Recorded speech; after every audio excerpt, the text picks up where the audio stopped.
그 월급에 잠이 와?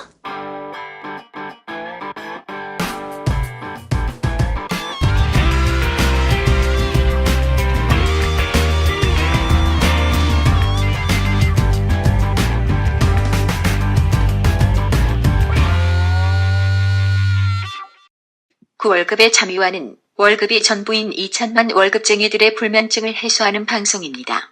안녕하세요. 반갑습니다. 해뭉치 양승민입니다. 예, 반갑습니다. 이찬구입니다. 네, 우리 또 사부님 모시고 두 번째 시간 IPO 공모주 투자 관련돼서 방송을 진행할 건데 일단 뭐 저희가 이런 그 이론적인 부분을 사부님 모시고 하는 강의를 하는 이유는 여러 가지가 있는데 뭐 결론은 그거죠. 제가 항상 얘기하는 거지만 모르면 당해요. 특히나 이 공모주 관련돼서는 비상장 주식과도 다 연관이 되어 있어요. 근데 최근에 아시다시피 비상장 주식 관련돼서 사고가 많죠. 즉 사기죠, 사기. 예. 특히 이제 언론에도 많이 좀 보도된 최근에 큰 이슈들이 있고요. 많은 분들이 비상장이라는 걸 잘 몰라요. 잘 모르니까 고수익에 현혹돼서 많이들 당하시죠. 사모님 그에 대해서 좀 어떤 생각이 좀 있으신가요? 예, 뭐 이것도 뭐 결국은 욕심과 한편으로 또 그러니까 이게 자본주의의 아주 기본이 되는 탐욕과 이제 공포죠. 뭐 그래서 이게 수익을 낼 수 있는 그런 그 투자처가 이제 워낙 없다 보니까 수익을 내고자 하는 그런 이제 기대, 탐욕, 이런 탐욕을 우리가 적절한 그런 이제 이 공부와 뭐 적절한 이해를 통해서 적절한 수준을 맞춰가야 될 텐데, 그런 이제 저금리에 따른 그런 이 수익의 요구를 인간의 아주 기본적인 그런 이제 욕망을 좀 이제 부도덕하고 부정직한 사람들이 자극을 시켜서 그래서 거기에서 그런 이 사기라고 하는 그런 걸로 투자가들을 이렇게 힘들게 하는데, 투자가들이 뭐 그런 거에 당하지 않으려고 하면은 적절한 탐욕을 억제하는 그런 것도 이제 필요할 거고요. 그런 이제 탐욕을 억제하는 가장 좋은 방법은 이성적인 이해와 접근이 있어야 되거든요. 그래서 이성적인 이해와 접근을 위해서는 대충 진행이 되는 상황들을 꼭 아셔야 되겠죠. 네, 그래서 제발 좀 저희 방송 들으면서 뭐 찝어주세요 이런 얘기도 좀 있지만 그 잘 찝으시는 분은 없어요. 없으니까 일단 기본적으로 당하지 않는 방법, 그리고 이런 이론적인 지식들을 조금씩 좀 쌓아간다면 참 좋은 소중한 내 돈 잃지 않는 소중한 시간이다, 이렇게 저희는 생각하고 있습니다. 시간이 좀 걸리겠지만 좀 반복적으로 청취하시고 또 공부해 나가신다면 또 투자가 더 보여요. 또 아는 만큼 더 보이니까 그런 식으로 우리 사모님 강의 잘 들어주시면 감사하겠습니다. 자, 오늘 두 번째 시간 무슨 내용이시죠? 예. 그러면은 신규 상장 IPO를 하겠다라고 이제 발행 회사에서 이제 결정을 했으면은 그러면은 이 IPO가 어떻게 진행이 되는지 전반적인 프로세스 이런 부분에 대해서 이번 시간에 이제 말씀을 드리도록 하겠습니다. 좋습니다. 예, 그러면 신규 상장을 하겠다고 이 발행 회사가 결정을 했으면은 그러면은 이제 발행 회사가 주식을 발행하는 방법은 크게 이제 두 가지 방법이 있습니다. 직접 발행이 있고 간접 발행이 있는데, 직접 발행은 이 발행 회사가 가지고 있는 그런 뭐 회계팀이나 자금팀의 조직을 가지고 직접 주식을 일반인들에게 매도하는 그런 방법인데, 지금은 이 발행을 거의 대부분 활용을 하지 직접 발행은 쓰지 않고 있습니다. 반면에 간접 발행이라고 하는 거는 사이에 증권회사를 통해서, 증권회사를 우리가 이제 발행기관이라고 그렇게 이제 이렇게 이야기하거든요. 그래서 이 증권회사가 이 발행기관이 이 발행을 대행을 해주는 뭐 그런 방법들을 쓰게 되는데, 그 방법에는 크게 이제 세 가지 방법이 있습니다. 이 세 가지 방법이 주주의 입장에서 생각해 볼 필요성도 있고, 그 다음에 그 신규로 투자하는 또 이 투자가의 입장에서도 이 간접 발행의 유형을 이해할 필요성이 있습니다. 가장 일반적으로 많이 쓰는 방법은 세 번째 총액 인수라고 하는 방법인데 그거를 말씀을 드리기 전에 먼저 그러면은 단순 모집 주선을 먼저 말씀을 드리면요. 이 모집 주선이라고 하는 거는 발행기관이 단순히 발행에 관한 업무와 투자자를 모집하는 일을 대행을 하는 거죠. 그러니까 발행기관이 이제 증권회사인데요. 그러니까 예를 들어서 A라고 하는 기업이 이번에 이 1,000억의 이 주식 물량을 발행을 하려고 하는데, 그러면은 이 1,000억의 주식 물량을 증권회사를 통해서 단순히 이 발행을 대행을 하는 일만 맡기게 되면은 그러면 시장이 예를 들어서 안 좋은 상황 같은 경우에는 1,000억을 발행을 하려고 했었는데 500억 정도만 시장에서 소화가 되고 500억이 소화가 되지 않았다라고 하면은 500억은 다시 발행 회사로 되돌아오기 때문에 이 IPO에 성공할 수도 있고 실패할 수도 있는 그런 리스크를 안게 되는 게 이제 모집 주선이다, 이렇게 볼 수 있을 거고요. 그럼 이걸 이제 주주 입장에서 보면은 물량이 다 소화가 되지 않을 수 있는 그런 이제 리스크가 있는 반면에 이 발행을 하면서 발생될 수 있는 그런 비용은 최소화시킬 수 있을 거고요. 그 다음에 두 번째는 이제 잔액 인수라고 하는 그런 간접 발행 유형의 방법이 있는데요. 이거는 모집 주선 플러스 소화되지 않은 주식이 발행 기관이 인수하는 방식. 그러니까 이거죠. 예를 들어서 1,000억을 발행을 하려고 했는데 일반 개인 투자가들한테 500억이 소화가 됐고 소화가 되지 않은 500억은 증권회사가 인수하는 방식이죠. 이런 방식은 주주 입장, 발행 회사 입장에서는 이 애초에 예상했던 1,000억이라고 하는 물량을 다 소화할 수 있는 그런 장점이 있고, 반면에 이 발행 수수료는 좀 더 높아지는 이런 이제 단점도 뭐 있을 수 있겠죠. 그래서 우리가 이제 보통 이제 투자를 할 때 요 잔액 인수 방식도 많이 쓰게 되거든요. 그러면 요 잔액 인수 방식을 통해서 IPO가 진행이 됐는데 내가 이번에 IPO를 통해서 신규 공모 받은 주식이 적어서 신규로 상장된 회사를 추가적으로 투자를 해서 물량을 늘려야 되겠다. 그런 이제 판단을 할 때 이 잔액 인수 방식을 통해서 소화가 되지 않은 물량이 얼마나 있느냐, 이거를 꼭 사후에 살펴봐야 되거든요. 이렇게 소화가 되지 않은 그런 물량 같은 경우에는 이 발행 기관, 즉 증권회사가 떠안은 물량은 주가가 오를 때마다 반드시 물량으로 시장에 출회가 됩니다. 그래서 주가가 오를 때마다 물량이 나오기 때문에 이런 거를 이제 보통 우리가 이제 오버행 이슈가 있다, 오버행 물량이 있다, 이렇게 이야기하는데, 이런 잔액 인수 방식에서 소화가 되지 않은 물량이 있는 경우에는 추가 투자는 좀 이제 피해야 된다, 그렇게 이제 이야기들을 이제 하죠. 그 다음에 이제 총액 인수 방식이 있는데요.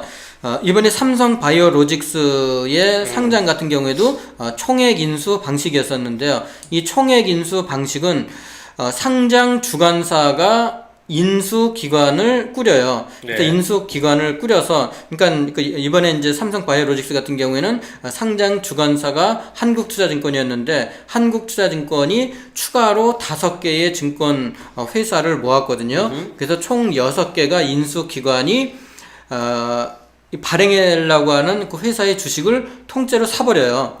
이번에도 그래서 이제 6개의 증권회사가 삼성 바이오로직스에 상장시키고자 하는 물량을 다 사서 이 물량을 시장에 상장을 통해서 이제 파는 거죠.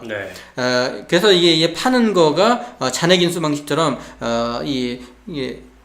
청약이 다 들어오게 되면은 소화가 되는 거고, 청약이 다 들어오지 않으면은 인수기관들이 나머지 물량을 떠안아요. 그래서 인수기관들이 나머지 물량을 떠안았다가 주가가 오를 때마다 인수 물량을 터는 뭐 그런 방식. 이게 이제 총액 인수 방식이죠. 그래서 일반적으로 그 잔액 인수와 총액 인수 이 두 가지 방법이 증권회사가 간접 발행의 유형인데, 보통 이제 큰 그런 기업들, 상장이 확실한 그런 기업들 같은 경우에는 증권회사가 총액 인수를 하게 되고, 뭐 코스닥이라든지 아니면 좀 중소형주들 같은 경우에는 잔액 인수를 보통 이제 많이 진행을 하더라고요. 이런 이제 간접 발행의 유형을 한번 살펴봤고요. 2천만 월급쟁이들의 금융호구 탈출을 위한 그얼잠 프로젝트 머니스토리 TV 홈페이지에서 확인하세요. 그러면 이제 상장의 절차의 프로세스가 어떻게 되느냐, 요거를 살펴보는 것도 이제 굉장히 중요할 것 같습니다. 네. 보통 우리가 이제 이 상장을 진행을 하려고 하면은 이 비상장 기업들이 한 1년 이상 정도부터 카운트다운을 하면서 상장을 준비를 하게 되는데요. 네. 보통 한 1년 정도의 시간을 두고 제일 먼저 대표 주관사로 어느 증권사를 진행을 할 거냐라고 하는 거를 이제 주주들이나 이 발행 회사에서는 입찰을 붙여서 대표 주관사와 계약을 체결하고요. 네. 그러면 이제 대표 주관사와 계약을 체결을 하게 되면은 발행 회사는 TFT를 구성을 하고 그리고 뭐 약식으로 뭐 실사를 하고 이래서 이제 대표 주관사에게 이 발행과 관련된 그런 업무를 이제 위임을 하게 되면은 그러면은 이제 본격적으로 이 대표 주관사가 뭐 지정 감사인을 신청을 하고 뭐 정관을 변경을 하고 그래서 이제 이 상장에 필요한 그런 절차들을 쭉 준비해 가는데요. 여기서 이 대표 주관사가 반드시 하는 두 가지의 절차가 있는데요. 네. 상장을 시키려고 하면은 반드시 우리 사주 조합을 결성을 해야 됩니다. 비상장 기업 같은 경우는 우리 사주 조합이 반드시 있어야 되는 그런 이제 의무 사항은 아닌데, 상장을 시키려고 하면은 우리 사주 조합이 반드시 있어야 되고 우리 사주 조합의 20% 물량을 우선적으로 배정을 하거든요. 뭐 이거는 이제 우리가 이제 자본주의에서 이 자본주의의 임직원들, 직원들 같은 경우에는 뭐 옛날에 뭐 정태수 한복그룹 회장이 뭐 이야기했듯이 머슴이다, 뭐 그런 이제 표현을 비하적으로 쓰기는 했지만 그 머슴을 주인화하는 그런 그 자본주의의 단점을 보완하는 방법이 바로 이제 우리 사주거든요. 네. 그래서 상장을 할 때는 반드시 우리 사주 조합을 결성을 해야 되고요. 그리고 우리가 이제 비상장 기업들, 비상장 같은 경우에는 이 주식이 우리나라는 크게 이제 통일 주권이라고 하는 주식이 있고 그다음에 일반 주권이라고 하는 주식이 있는데, 통일 주식 같은 경우에는 보통 뭐 자본금이 10억 이상에다가 외감법인, 외부 감사를 받는 외감법인 같은 경우에는 통일 주권을 발행을 할 수가 있어요. 이 통일 주권을 발행하게 되면은 이거는 전산을 통해서 이 증권회사에 주식이 입고가 되고 전산을 통해서 매매를 할 수 있는 이런 주식을 우리가 이제 통일 주권이라고 하는데, 그래서 이제 상장을 시키려고 하면 반드시 통일 규격 증권을 발행을 해야 된다. 이런 이제 준비들을 한 1년여 전부터 시작을 하고요. 네. 그리고 이제 본격적으로 이제 상장이 카운트 되는 거는 이 3개월 전부터 시작이 됩니다. 그래서 이 3개월 전에 이 대표 주관사가 코스닥이든 코스피든, 그래서 제가 지금 코스닥을 기준으로 해서 한번 말씀을 한번 드려볼게요. 그러면은 한 3개월 정도를 준비로 해서 이 대표 주관사가 뭐 듀 딜리전스 해서 이제 이게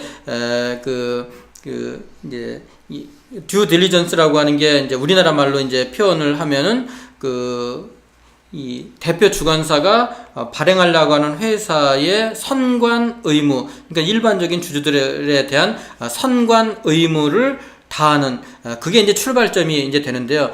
그래서 이 선관 의무로 대표 주관사가 이 회사가 도대체 어떤 장점이 있고 단점이 있는지를 세밀하게 서류적인 검토를 시작을 하는 거, 이게 이제 본격적으로 이제 본실사가 시작이 되고, 그런 이제 듀 딜리전스를 하고 나서 예비 가치를 평가를 하고 그리고 상장에 필요한 서류적인 이 절차, 서류를 쭉 준비하는 도큐멘테이션, 뭐 이런 거를 진행을 하는 게 이제 본심사, 이렇게 이제 이야기를 하고요. 이런 본실사의 준비가 끝나게 되면은 그러면은 대표 주관사를 기준으로 해서 심사의 그런 대응이 이제 끝났으니까 코스닥이나 코스피에 우리 회사를 상장을 하게끔 심사를 해주세요 라고 요청을 하는데, 그게 이제 상장 예비 심사 청구라고 이렇게 이야기합니다.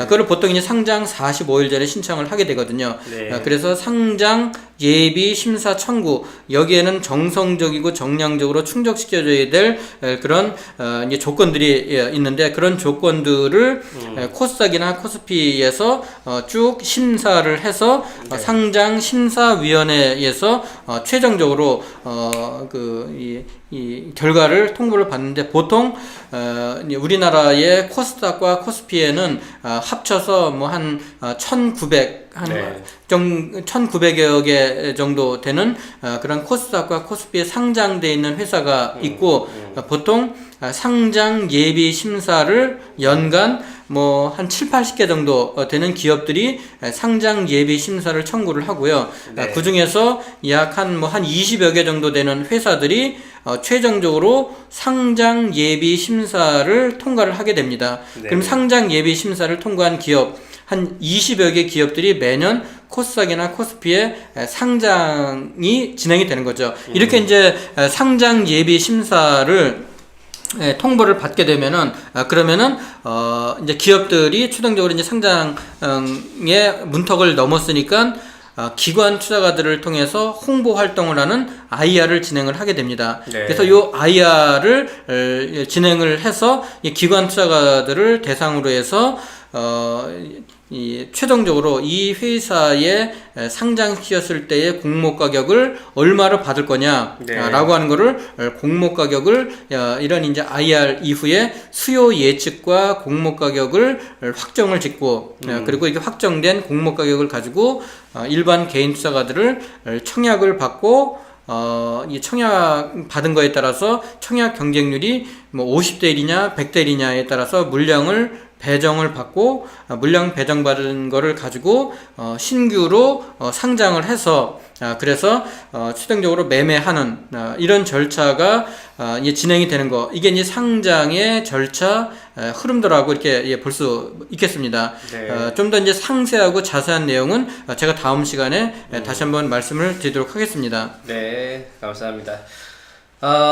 재밌죠? 네, 두 번째 시간에는 IPO의 유형 및 절차에 대해서 저희 알아봤습니다. 저희 뭐 방송 강의안은 저희 홈페이지에 올라 있으니까 오셔서 동영상 파일로 같이 보시면 조금 더 도움 받을 수 있을 것 같습니다. 예, 수고하셨습니다, 사부님. 예, 감사합니다.